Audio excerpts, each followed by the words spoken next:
says the sweetest things to me, like, may I help you and good afternoon. But she is corporate and she is programmed to give me what I need.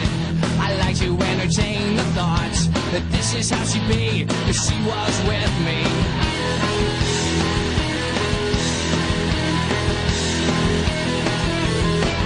I'm in love with a girl in the Rolling Stone.